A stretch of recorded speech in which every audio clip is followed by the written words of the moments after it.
What are we talking about? What is cessation? Cessation is a stage that we obtain. What is the stage? When you separate it from the suffering, and then you obtain, the word in Tibetan is a tawa. Tawa is sort of abandonment. Abandoned. What is that abandonment? Is it abandonment same as abandoned? Yeah. Okay. Abandonment. Abandoned, what did you abandon? You abandoned sufferings. When you abandon all sufferings, and you get abandonment. Abandonment in Tibetan called a tawa. That is the stage. And that is called cessation. That abandonment position, you get it. And so the reason here, cessation, because being state of having abandoned suffering. So that abandonment, that individual often process. Mr. Jess, can you sit down properly, because behind you is not necessarily as tall as you are, and so that person don't see you, they go along doing like this. Okay, sorry. And that is the thing, so we don't see ourselves. We can wear very nice to tell others, but we don't see ourselves. So I'm sure I don't see a lot of things, but I can see that, and so I can tell you. That is what is cessation. Why it is cessation? Because it has completely abandoned all suffering. Valid reason. There are some people, school, thoughts, ideas, and even religion's tradition, who tells us there is no liberation from samsara, sakalic existence, from samsara. There are people who say samsara is samsara, we are there all the time. We are there all the time. We can never abandon, we can never be free. Traditions, thoughts, schools, teachings, and all of them, there are a lot of them early India. Even today, we do. And when you go in deep in that, and most of us, there is a danger of falling in this category. Here is why. Because most of us may not deny reincarnation, may be accepted. Maybe we think it is. I feel it is. Maybe it is right. But other than that, in our thoughts, actions, and in our everything, our point is based on no reincarnation. Because we're thinking of life from birth to death. We don't think beyond death. We don't think before birth. So within the framework of birth to death, liberation from samsara, is it possible? Almost not. Because the time is too short. Almost not possible. Almost. It's not absolutely not possible, but almost. So it is practically no cessation. practically no liberation from samsara. So that's the point I like to raise. Oh, it's very nice to see our old first T-shirt, right, Jeff? You're wearing that. Huh? Yeah, first Jola T-shirt. I didn't notice it, just looking at it. And the word says the Tibetan and Jigwame, right? Through the transcends from fear, transcend from fear, right? That's what you have, right, Jeff? Ah, it's very nice. I haven't seen for a long time. Good one. Anyway, and Tibetan and Jigwame, and this is a Manjushiri Namasingi word. Through the transcend from fear. Anyway, so the slogan what you have. So the truth needs to be transcend from fear, which take time too. So the time is the really important. That's why within the one life, one body, to becoming fully enlightened has become extremely rare and rare, very rare. Although we talk about 3 years and 3 months and 3 days and all of those, a nice little talk, but that's really what it is. So even you look at this, and the falling in that category is something to be thinked. Number 2 criteria for this is peace. It is peace because it is the freedom or abandonment or it is renouncing the sufferings.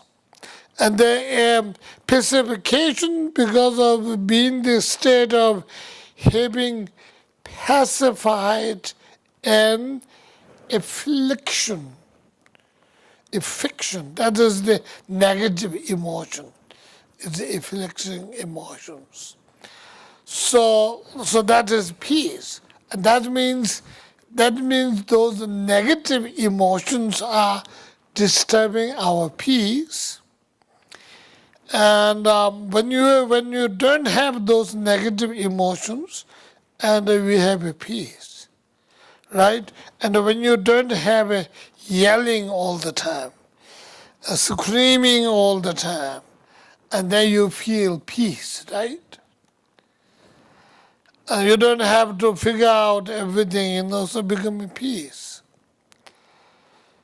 So anyway, that is peace. And then satisfaction. Oh, no. They don't call it satisfaction. Auspicious highness. What does that mean?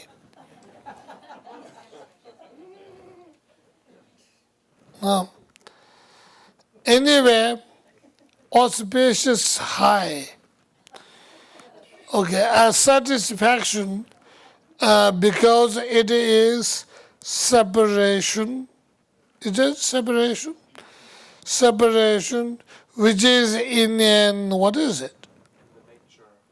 In the nature of benefit and bliss. Ooh. This is an interesting word. I would have said it is a satisfaction because it is helpful, it is joy, and it is liberation. With the 3 reasons. I would have said that way. What is auspicious highness? What is it?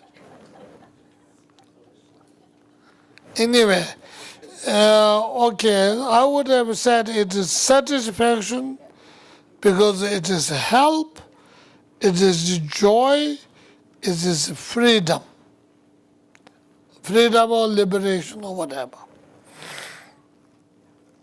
So the wrong understanding here, that's clear.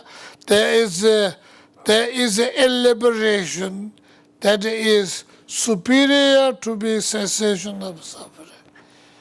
I don't know about that. I don't know about that. I think the wrong understanding here is a cessation from suffering of a samsara is not that great, not that great. Maybe that better than that. Maybe you say Buddhahood. Buddhahood is, on the other hand, it is cessation, no doubt about it. If the Buddhahood is not cessation, there is no better cessation at all. So no better cessation at all. But the wrong views are certain parts of joy. Some like we do, some samsaric picnic spots, and it is joys are we considered. We consider it is a joy, happiness, and maybe superior than cessation. Cessation is a cessation, it will be boring. If you remain so much on cessation, it will be boring. But the samsaric picnic spots has a chili sauce in it, so it may have been better. So you can think that way too. Fourth, they call it definite emergence. That is again renunciation. In other words, renouncing. Renouncing because it is a separation from suffering such that it will never return. You not only separated from the suffering, but you separated from completely. It will never be able to return back. So so it will never grow again. So if you root it out completely, it will not grow again. It just doesn't cut the branch and tree trunk, but even it is grounded and rooted out. Rooted out. Even you cut it down, and if you don't mold, it will grow again. And I have a lot of those trees in my backyard. They've been not good ones, terrible ones, or the black loca or something. And they cut them out, and now every time I have to have the long molding, otherwise the tree grows again. So because that bad tree is really growing everywhere, it's popped up everywhere, everything. So it is worth tree good thing same time? No, it won't. It will be like funny bushes will be there, and not even good bush, it's very bad one.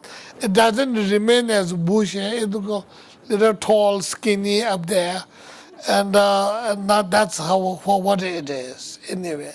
And if you touch it, it'll break. And don't need to have anything, just touch it, it'll break. So anyway, so when you abandon, not only separated as never return again, and that's why it's just renouncing. Might as well let's do the fourth one because it's taking too much.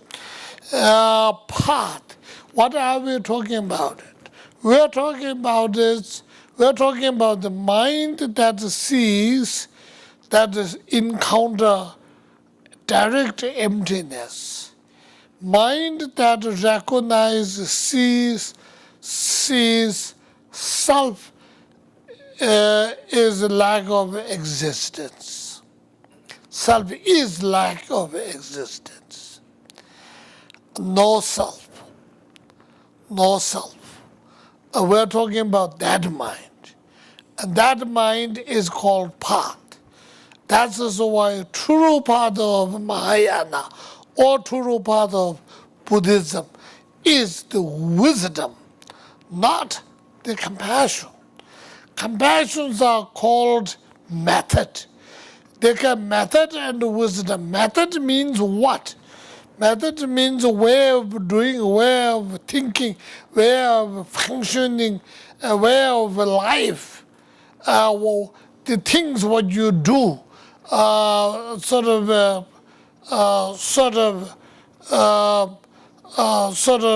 a gadget that makes the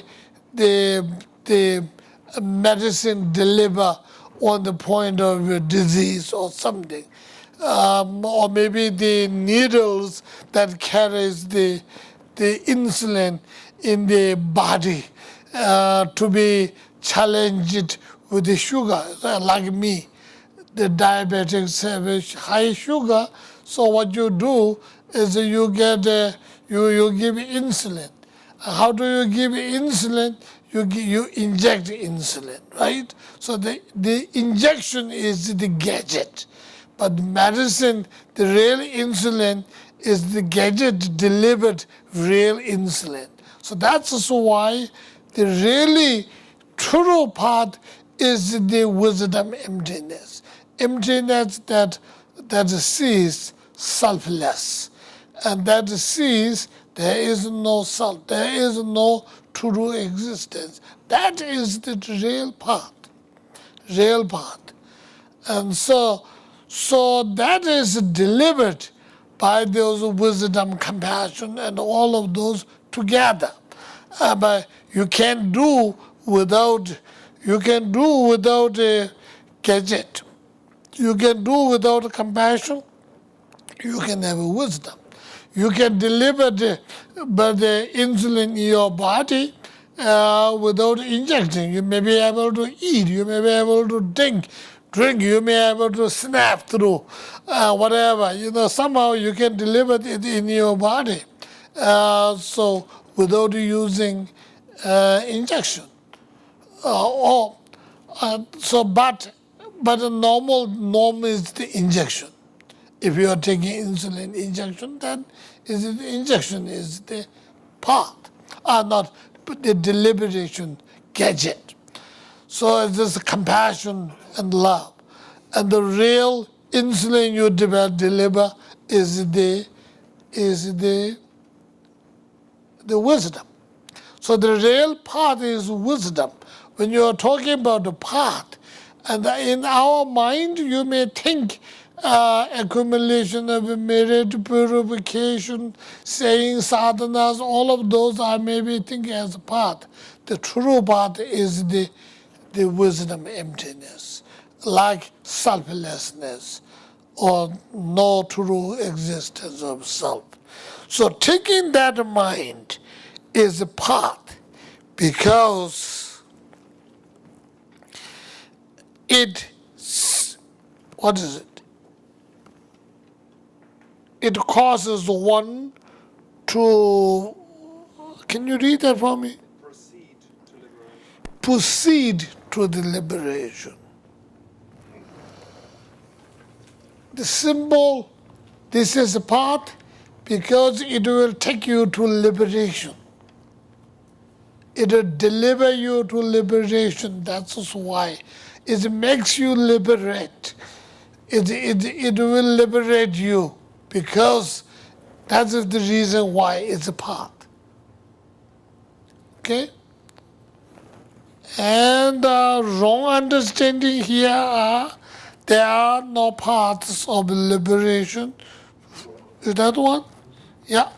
No, did we talk already about it? Anyway, second is they call it the suitability. The word in Tibetan, lam rikpa. Rikpa means it is okay. In other words, it's okay, it is right, it is okay. So they call it suitable. That's not very wrong. It's not like this definite highness or whatever, auspicious highness. Suitable because it is the path which serves as an antidote to affliction. And that's quite okay. It is a direct antidote for our negative emotions. That's very simple reason.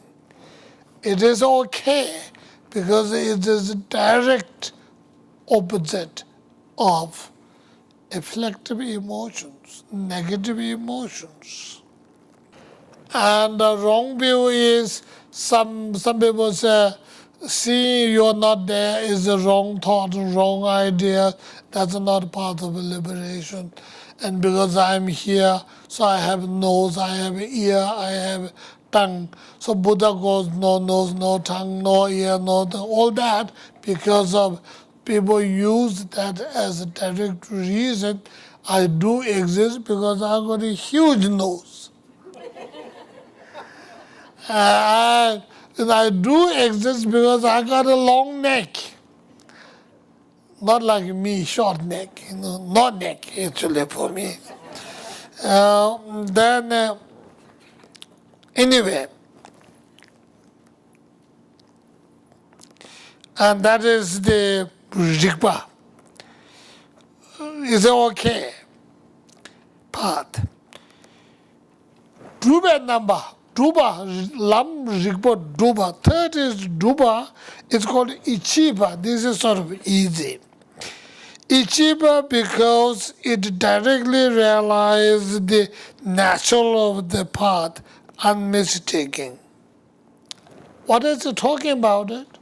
Talking about it, this will see the absolute deepest point of mind, not only a deepest point of mind seeing, but the deepest point of mind is directly encounter. This is the wisdom that will directly encounter with the deepest part of your mind. And that's why it is Ichiba.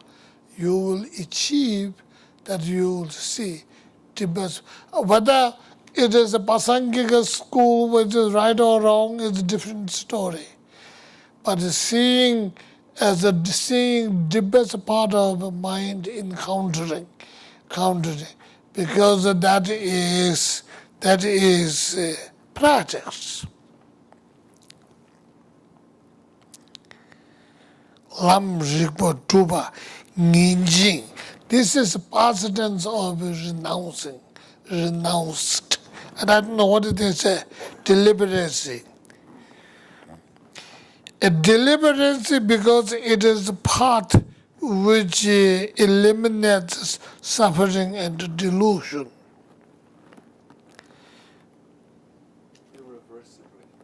Okay, irreversible. This is the direct practice that will make the negativities and negative thoughts, negative emotions, and negative consequences are completely make irreversible. Irreversible, can never be returned. So that covers these 16 points on the Four Noble Truth. Dube Mikpa, and the practice focal point. Practitioner's focal point is the Four Noble Truth.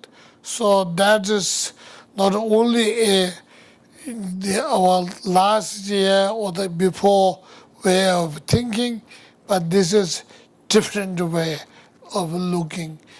And it's not that the earlier Four Noble Truth, the truth of suffering cause, and all of those are not necessarily that they are not wrong, then they are not incomplete. They are complete, they are right, but there are many other aspects in that. So we're looking from those 16 points, 16 aspects angle. So that is that part. And the next will be Tibetan Kunjosum. And then next will be base on which, or the object on which, figure point which you have, is going to be 3 jewels. So well, next Sunday, if I'm here, I will talk about 3 jewels in that way. If not, I'm here, then we'll put up something. But